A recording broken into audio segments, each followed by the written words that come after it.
À un moment donné, les gens avec qui nous travaillons manifesteront un intérêt pour les questions spirituelles.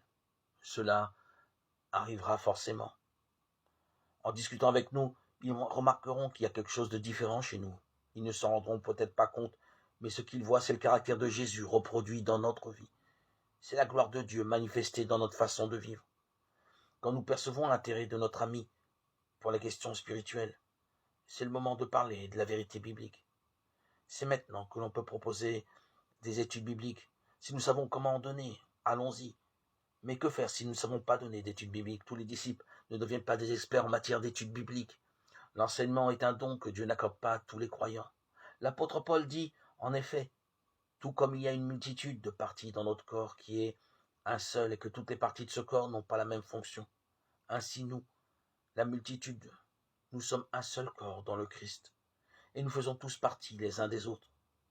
Mais nous avons des dons différents de la grâce, selon la grâce qui nous a été accordée. Si c'est de parler en prophète, que ce soit dans la logique de la foi. Si c'est de servir, qu'on se consacre au service, que celui qui enseigne se consacre à l'enseignement. Romains 12, 4, 7. Alors que faire si nous n'avons pas reçu le don d'enseignement et que nous nous sentons incapables de donner des études bibliques?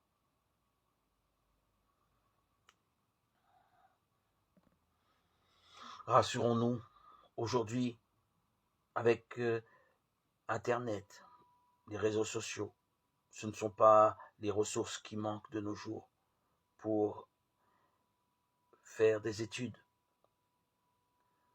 Nous avons tellement de ressources numériques. Faisons des recherches entre amis, entre collègues sur ces outils et partageons-les avec ceux qui en ont besoin.